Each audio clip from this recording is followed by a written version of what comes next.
Hello and welcome. Today we delve into a story that challenges everything we thought we knew about air combat in the Second World War.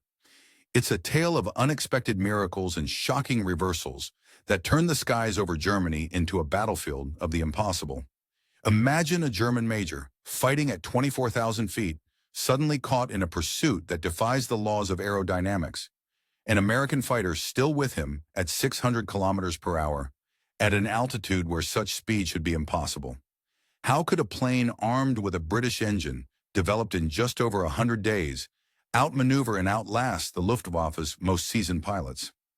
What secret weapon, crafted in record time, was rewriting the rules of aerial dominance? Could it be true that a fighter designed from a hurried British requirement, initially powered by a less-than-ideal engine, would become the symbol of an unstoppable new wave of American air power? And what happened during that fateful day in the skies above Brandenburg that shattered the myth of German invincibility? Was it just a fluke, or the beginning of a systematic, devastating campaign that would wipe out 75% of the Luftwaffe's pilots? How could the Germans, confident in their high-altitude advantages and extensive aircraft production, suddenly find themselves on the defensive? And what role did a tiny revolutionary aircraft, the P-51 Mustang, play in turning the tide? Could it truly have come from a mere 102 days of development, powered by a British engine, yet capable of transforming the entire aerial battlefield? This is more than just a story of planes and pilots. It's a puzzle of innovation, timing, and strategy that may have changed the course of history. And the most astonishing part, all of this unfolded during a brutal and relentless campaign that saw the skies become a theater of the extraordinary. So stay with us, because right now, we begin to unravel the secrets behind the aircraft that redefined air superiority forever. The story starts here, and what you're about to discover might just turn your understanding of wartime aviation upside down. On the morning of April the 24th in the year 1944, at an astonishing altitude of 24,000 feet above the German city of Brandenburg, Major Garal found himself in a life-and-death struggle amidst the turbulent chaos of the skies. The very oxygen mask sealed onto his face was fogged up, a result of labored breathing under the relentless pressure of combat, blurring his vision and muffling sounds just enough to heighten the senses and increase the tension. As he strained to navigate his Messerschmitt Bf 109 G6 through the shifting clouds and shadows, he watched in stunned disbelief as an American fighter, an aircraft he had believed incapable of such persistence, maintained its relentless pursuit during a frenzied diving turn. The crackling of his radio headset was filled with the frantic, almost panicked voices of the pilots from Yakushava 11, a formidable squadron of American fighters that had dominated the European skies since 1940. These seasoned aviators who had once been confident in their mastery of the skies now appeared alarmed, their warnings coming through with the jittery urgency typical of novices. Major Raoul's mind raced as he heard the bombardiers and wingmen shout, "Indiana at 6 o'clock high, still with me at 400 kilometers per hour." How is he still with me? The mere thought was startling.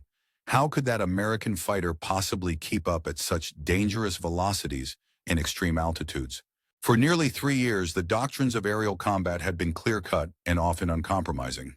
The Germans prided themselves on having the upper hand because their fighters could reach critical range and altitude where American planes struggled to follow. It was universally accepted that the range of their fighters was superior, allowing them to strike and disengage with relative safety. German pilots relied on their altitude performance, especially their advantage at high elevations, and superior speed at greater heights, believing these factors to be insurmountable barriers for the enemy. Yet on this morning, the image of the P-51B Mustang, an aircraft that was considered a long-range escort, served as a stark and startling contradiction to these assumptions.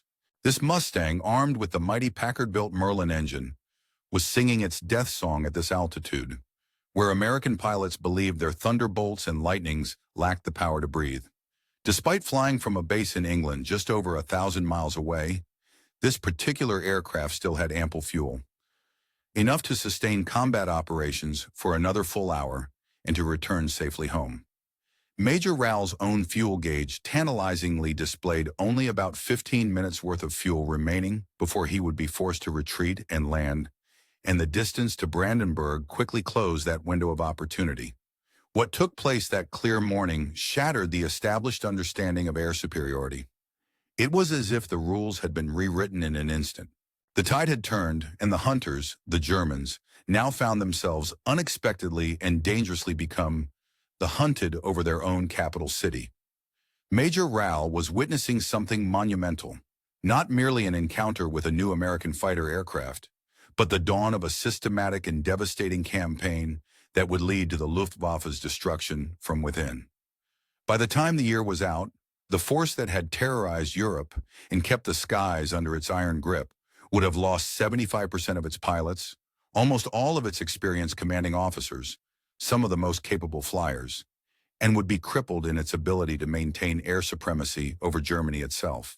The weapon that drove this astonishing transformation was an aircraft developed in record time, just 102 days. Powered by a British engine, it was manufactured in such enormous quantities that German intelligence reputedly couldn't fathom the scale of production, and flown by pilots seemingly multiplying faster than they could be shot down. These pilots, many of whom were relatively new to combat, were now the backbone of an aerial force that was rapidly unsettling the long-standing German dominance. The origins of this escalating crisis trace back to August the 17th in 1943, when the United States Army Air Force's 8th Air Force suffered a catastrophic loss of 60 Boeing B-17 Flying Fortress bombers in a single day as they attacked targets at Schweinfurt and Regensburg. This brutal lesson marked a critical turning point. It exposed the fragile math of the aerial bombing campaign, revealing that American bombers were incurring losses of 20 to 25% during deep penetration raids deep into enemy territory. Against this, German fighter production had continued to grow, and despite the intensity of the Allied bombardment, the Germans responded with increased aircraft output, allowing them to keep up the fierce dogfights overhead. Army General Adolf Galland and General Jeff Flieger, two of Germany's most experienced leaders, reviewed the grim statistics within their headquarters in Berlin and expressed an optimistic satisfaction. The numbers spoke plainly. The Americans were losing bombers at a rate faster than they could effectively train new crews. Each B-17 held 10 men, including highly trained specialists who required on a dark day in the midst of relentless aerial combat. The Allies launched daring assaults to weaken the formidable German resistance. One notable episode saw a massive attack on Schweinfurt, involving a staggering number of fighters, 650 American aircraft, initiating a fierce assault on the German defenses situated there. This was just one of many efforts aimed at disrupting the enemy's strategic positions. During this period, the relentless bombing campaign by American forces temporarily lost momentum, cementing a 4-month lull in major raids conducted deep into the German Reich. As a result, no significant Allied aerial incursions managed to penetrate far into German territory during this interval, leading to a momentary, albeit fragile, dominance by the Luftwaffe. Through a combination of geographical advantages, such as extensive mountain ranges and favorable weather conditions, German pilots had seemingly secured air superiority, dominating the skies with relative ease and confidence. Unbeknownst to these dominant German aviators, however, an extraordinary convergence of innovative engineering, rapid scientific development, and expansive industrial effort was already transforming the aerial battlefield. This clandestine yet powerful alliance was gradually turning the tide, heralding a new era in fighter aircraft technology. Central to this quiet revolution was the birth of the North American P-51 Mustang, a fighter that originated from a British military requirement issued in April of the year 1940. Precisely within just 102 days from the initial contract signing, a remarkably short development cycle by any historical standard, the prototype of this aircraft was designed, built, and flew. A mere 149 days later, testing confirmed its potential. At first, the P-51 was powered by the American-built Allison Voss 1710 engine. These early models, however, proved to be somewhat disappointing at altitudes above 15,000 feet. a grave concern at a time when the best information and protection of long-range bombers required fighter aircraft capable of operating effectively in the upper atmosphere, often over heavily defended enemy territory. The limitations of this initial power plant underscored the need for a more advanced propulsion solution to fulfill the aircraft's potential.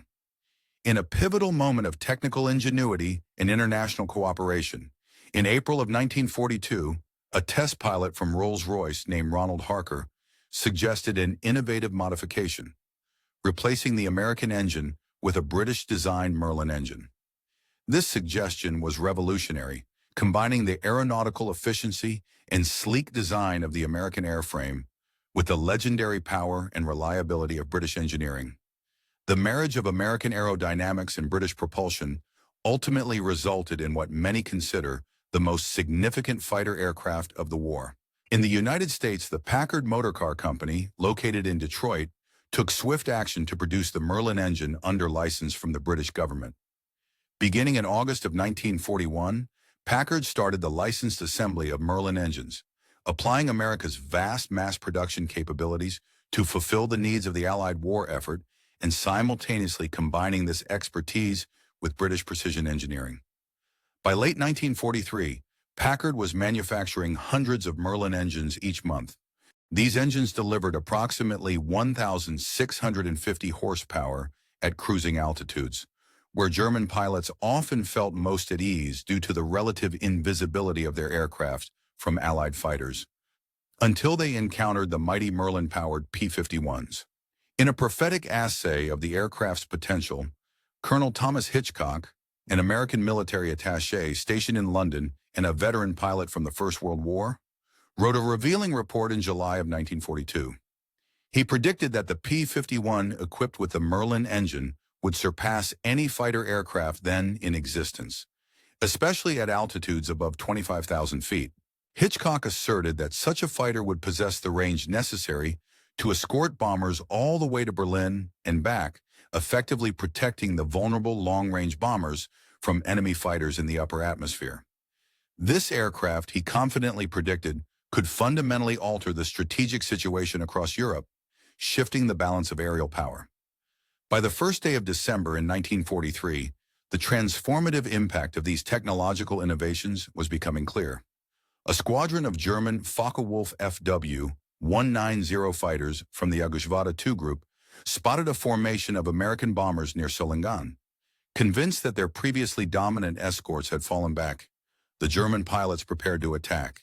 They were experienced veterans, their combat records tallying thousands of victories, executing attack patterns that had been perfected over nearly 1.5 years of combat.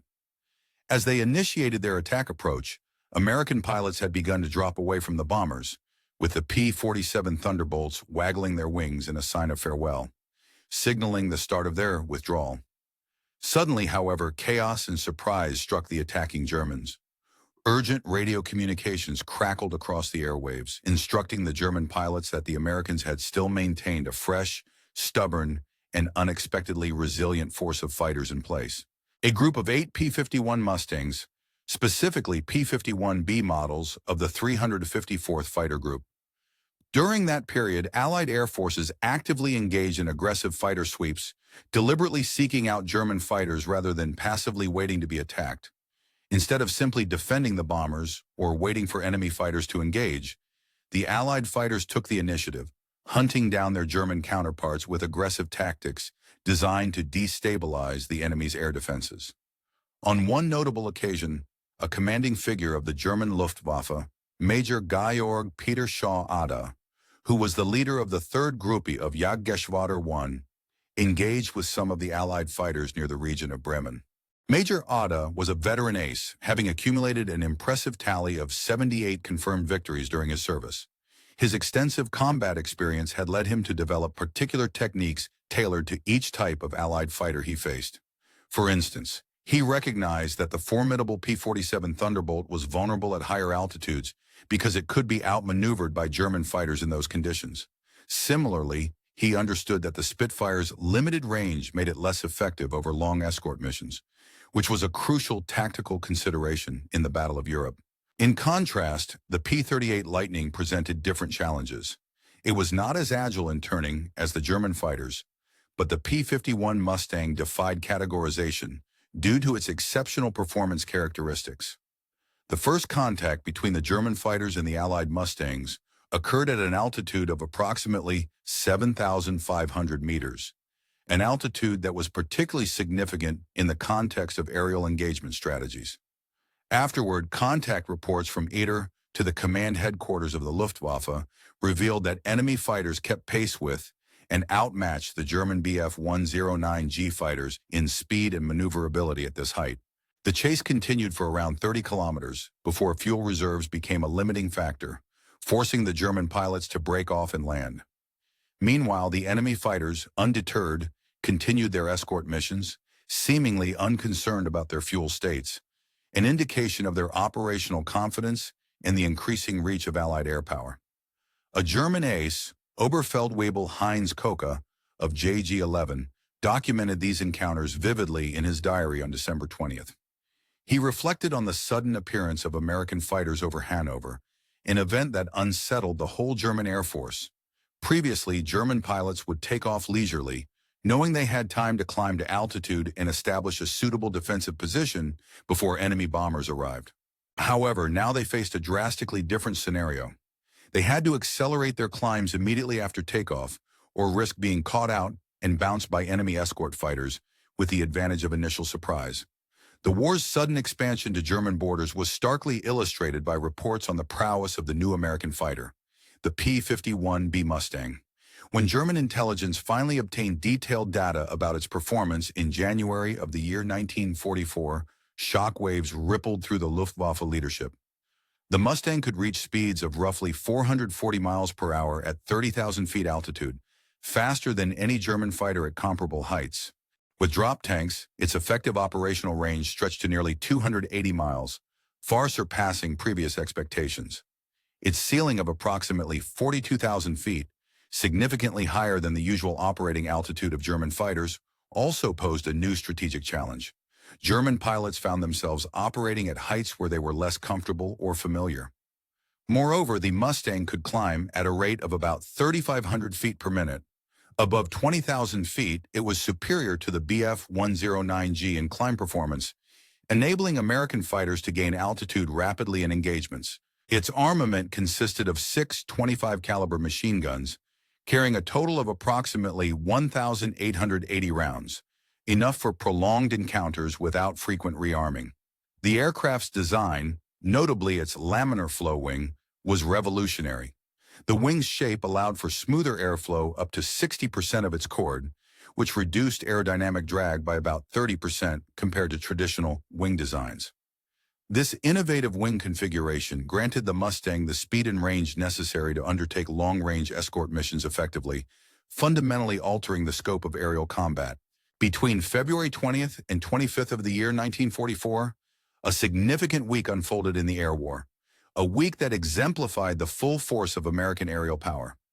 During this period, the Allies launched a coordinated assault involving over 1,000 bombers and nearly 900 fighters, including approximately 150 P-51 Mustangs. The targets were critical German aircraft manufacturing facilities scattered across the Reich, and the raids were meticulously planned to converge simultaneously, maximizing damage and disruption. For the first time, American fighters were not merely escorting bombers, but actively engaging in offensive operations, hunting enemy fighters and attempting to eliminate them altogether.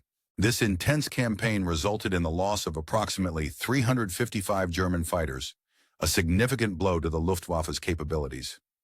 Even more devastating was the loss of approximately 100 trained and experienced German pilots, including dozens who served as formation. The struggle between the Allied fighters and the German Luftwaffe reached a new intensity as the American P-51 Mustangs solidified their dominance. The Mustangs brought with them multiple advantages that drastically shifted the air superiority landscape. Their superior altitude capabilities, remarkable speed, and tactical flexibility all combined to overshadow German aircraft. Despite the fierce efforts of the Luftwaffe, which previously held the upper hand, the arrival of these highly capable fighters meant that German bombers, which had once flown seemingly unchallenged, were now vulnerable targets. In a notable engagement, our squadron was able to inflict damage upon 3 enemy bombers before chaos forced us to disperse. I myself found myself in an extraordinary scenario, pursued relentlessly over a span of 50 kilometers by 2 Mustangs, which had ample fuel to play with, tormenting me much like cats toy with a mouse. This intense pursuit underscored just how confidence-shattering the presence of American fighters had become for German pilots. The sight of these silver Mustangs soaring elegantly over Berlin shattered what remained of the last notions that the German Air Force could maintain air supremacy. The propaganda about Luftwaffe's superiority was utterly undermined when civilians, who had been led to believe that their air force was victorious, witnessed the display of American fighters' dominance firsthand. Watching these fighters perform tight loops and maneuvers over the Brandenburg Gate served not only as a tactical demonstration, but also as a psychological blow to those at home. The German regime's credibility, already notably fragile owing to a string of military setbacks, was further battered by these images. By the middle of the year 1944, American P-51 pilots had developed a new, brutal tactic that significantly increased the destructive power of their operations. The tactic involved the fighters escorting their bombers to the target. Then, after completing their escort duties, these pilots would swoop down aggressively to treetop level, engaging in strafing runs against any careless or vulnerable targets they could find on the way back. Previously, German airfields relied on a false sense of security. Once the heavy Allied formations had passed overhead, these airfields had considered themselves safe. However, the newfound tactic transformed them into killer's grounds. April 13, 1944, epitomized this harsh new reality. On that day, after delivering their bomb payloads to Schweinfurt, a group consisting of 42 Mustangs from the legendary 4th Fighter Group descended swiftly upon multiple German airfields across Bavaria. In a concentrated attack lasting no more than 30 minutes, they managed to obliterate a total of 51 aircraft parked on the ground, jet fighters, bombers, and transports, alongside damaging roughly 23 more. The assault also resulted in the deaths of dozens of ground personnel, and crucial maintenance facilities were reduced to rubble, their destruction marking a significant blow to German logistics and aircraft readiness. The dire circumstances persisted into May 1944, when the German Luftwaffe was faced with an increasingly severe pilot shortage. Monthly losses for the German Air Force often exceeded a quarter, that is, approximately 25%, of its operational fighters, which meant their combat strength was dwindling rapidly. Adding to their woes, training programs in Germany yielded increasingly inferior replacements. The typical German fighter pilot that year had accumulated only between 110 to 160 flight hours before being thrown into combat. In stark contrast, American pilots, benefiting from more extensive training regimes, had logged around 400 flight hours. Meanwhile, in 1941, German pilots had been trained for roughly 220 to 250 hours. By the beginning of 1945, some German pilots were already entering combat with a meager total of just 80 hours of flight experience, hardly enough to prepare them for the complexities of aerial warfare in wartime conditions.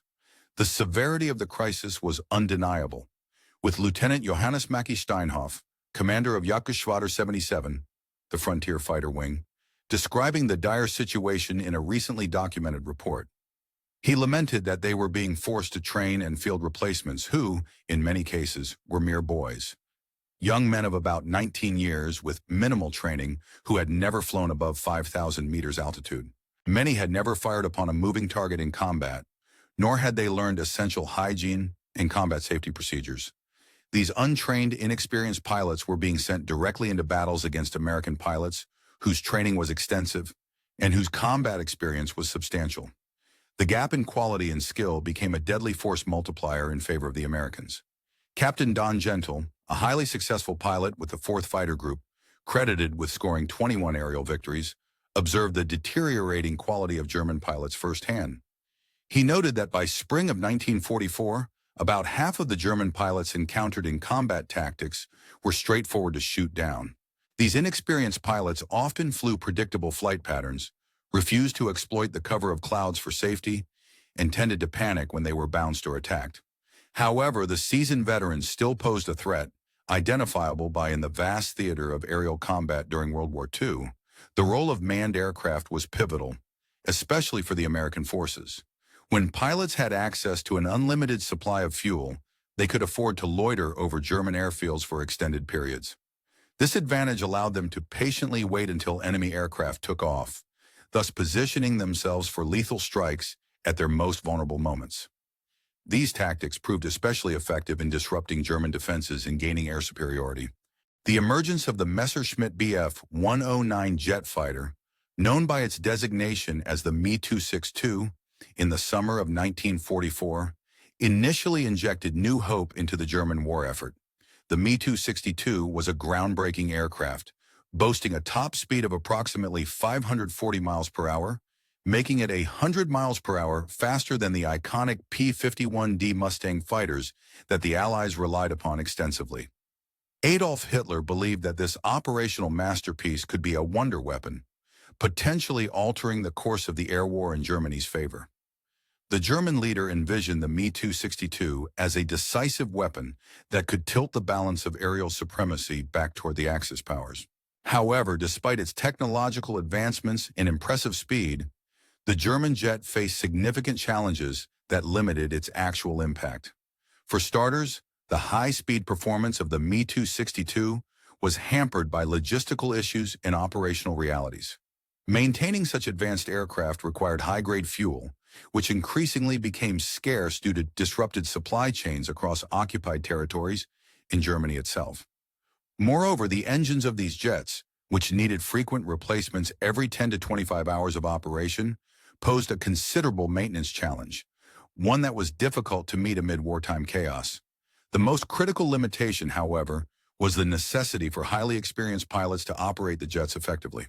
Luftwaffe pilots needed extensive training and experience to handle the unfamiliar jet technology safely and efficiently. By this stage of the war, Germany's seasoned jet pilots were severely diminished.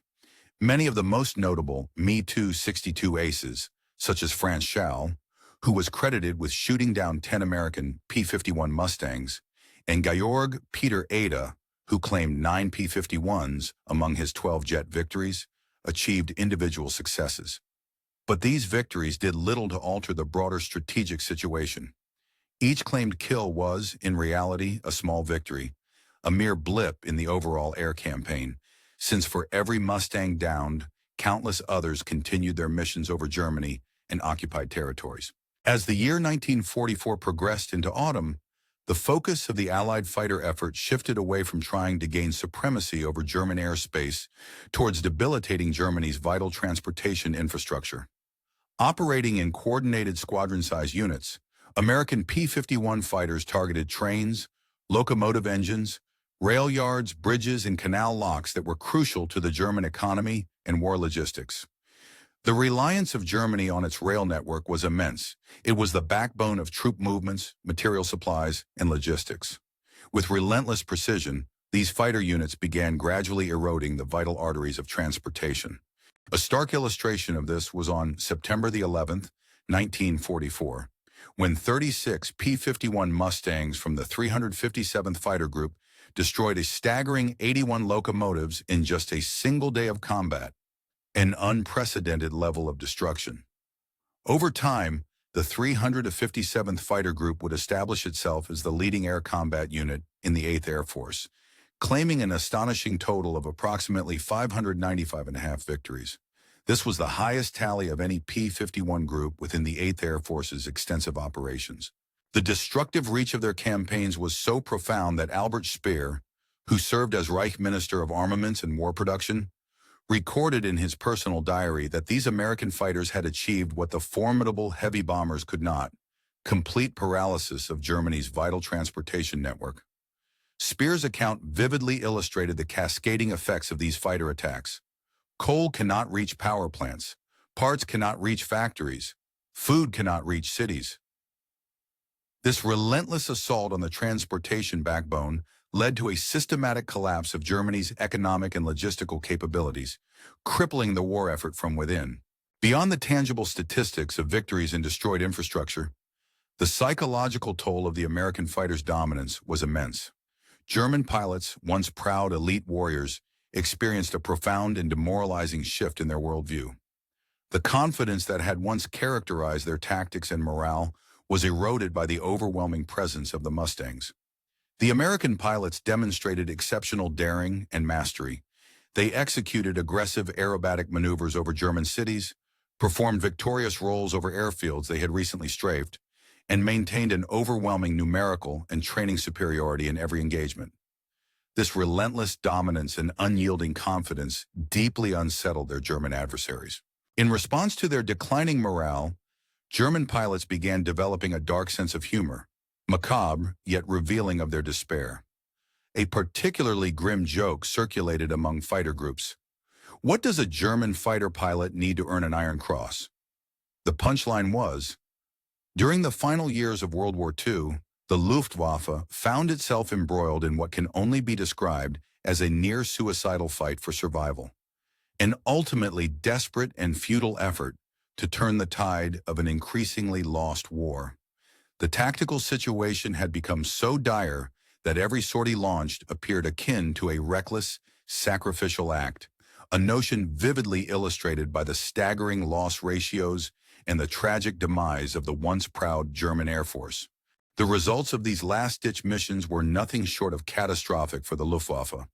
While they managed to claim approximately 130 to 140 enemy aircraft destroyed in aerial combat, crediting German pilots for these victories, the cost to the Germans was enormous, with minimal losses sustained by their opponents during those engagements. These figures underscore the one-sided nature of the aerial battles in the waning days of the conflict. By April of 1945, the Luftwaffe effectively ceased to function as an effective fighting force. Although aircraft and pilots still remained, the fighting spirit that had once fueled their dominance over European skies had evaporated entirely. In many units, commanders ceased issuing sorties altogether, signaling a surrender of will alongside the physical assets. The formidable air arm that had delivered terror across Europe and challenged Allied supremacy was now reduced to a shadow of its former self, desperately hiding its remaining aircraft rather than risking further losses. A thorough examination of the final statistics concerning the P-51 Mustang reveals the full extent of its impact on the air war over Europe and how crucial it was to the Allies' ultimate victory. The total number of P-51s produced reached a staggering 15,586 aircraft, a record number for any fighter of the era. Over the course of the conflict, these fighters were responsible for destroying an estimated 4,950 enemy aircraft through aerial combat, an impressive accomplishment, while they also confirmed the destruction of 4,131 enemy aircraft on the ground, further crippling German operational capacity. Throughout their service lives, the P-51s suffered losses amounting to about 2,520 aircraft. A significant figure, but one that is remarkably low given the ferocity of the campaign. When considering kill ratios, the statistics speak volumes about the aircraft's effectiveness. The P-51s achieved approximately a 3.6 to 1 kill ratio in aerial combat, meaning for nearly every German aircraft lost, there was roughly one-third of an aircraft downed by Allied fighters, an extraordinary measure of air superiority.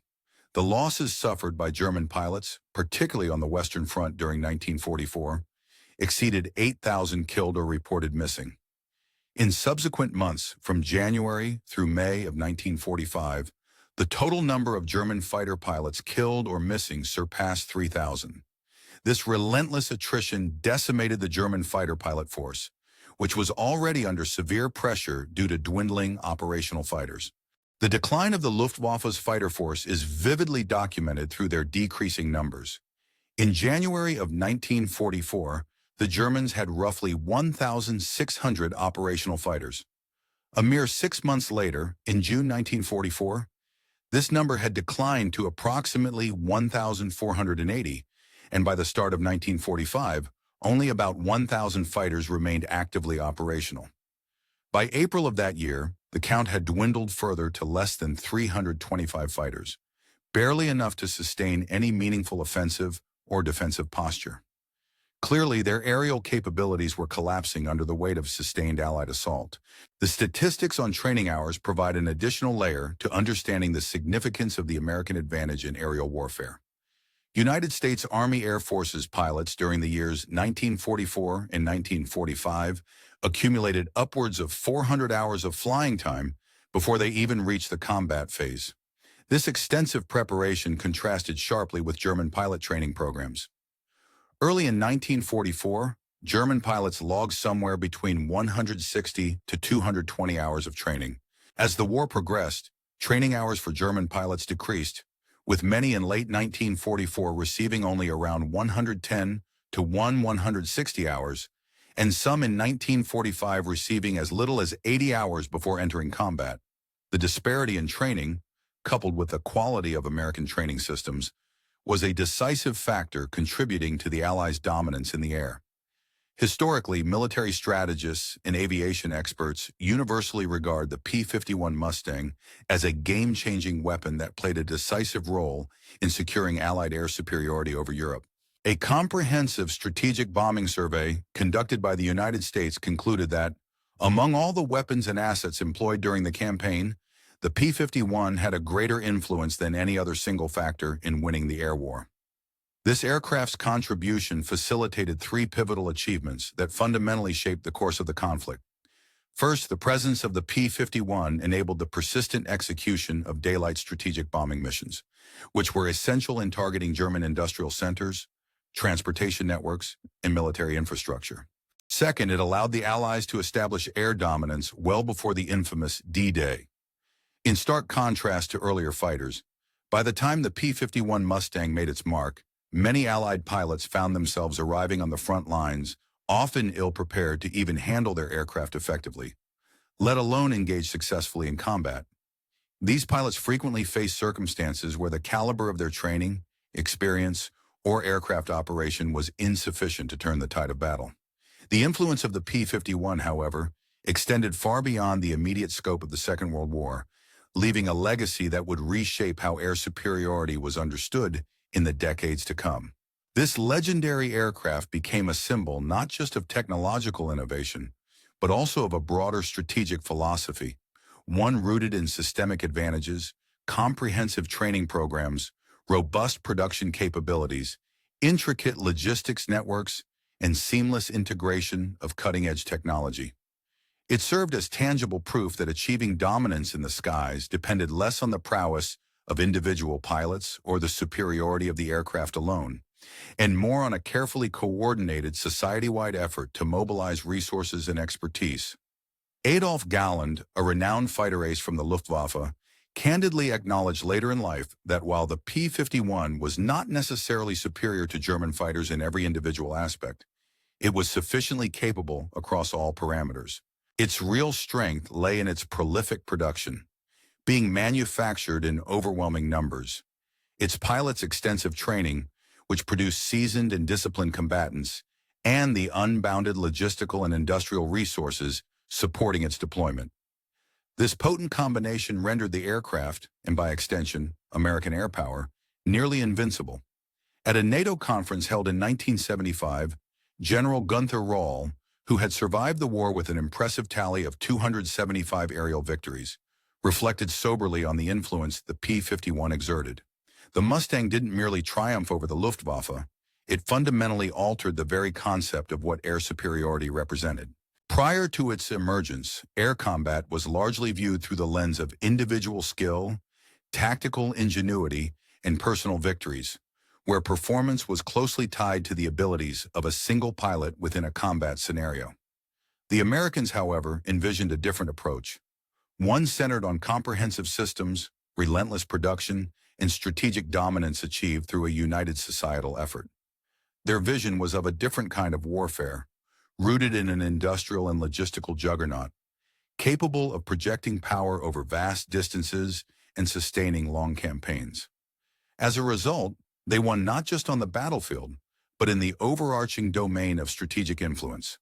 The transformation was unmistakably complete.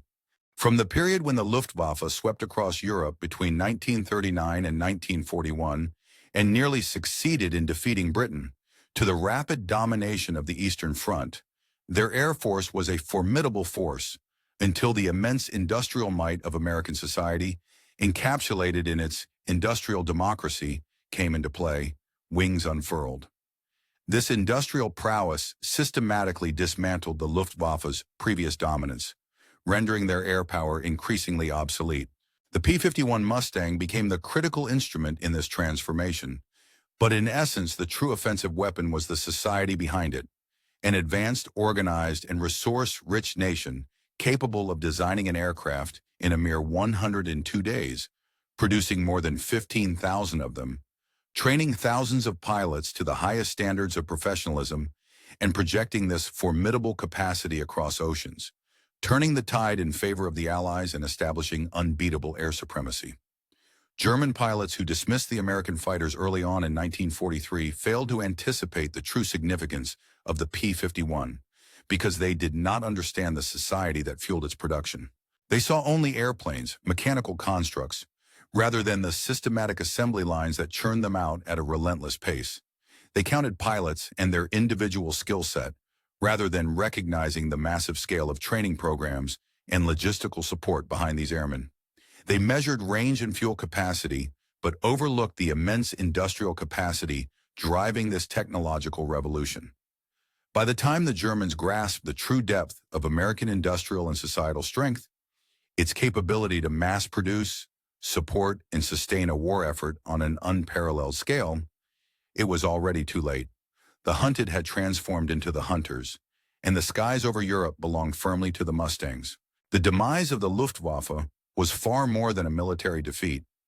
It went beyond battlefield losses, serving as a powerful testament to the fact that societies fully engaged and mobilized for war could generate a force vastly exceeding the expectations of totalitarian regimes. It exemplified how a free society, operating openly and with transparency, was able to create an overwhelming combination of technological advancements, disciplined and highly trained personnel, and logistical infrastructure that totalitarian systems could neither match nor comprehend. The destruction wrought upon the Luftwaffe symbolized a fundamental shift. Victory in modern warfare depended heavily on industrial and societal strength, not just on individual heroism or racial superiority. In the final analysis, the P-51 Mustang demonstrated a profound truth about warfare in the modern age. Victory was no longer solely about fiery spirit or racial exceptionalism.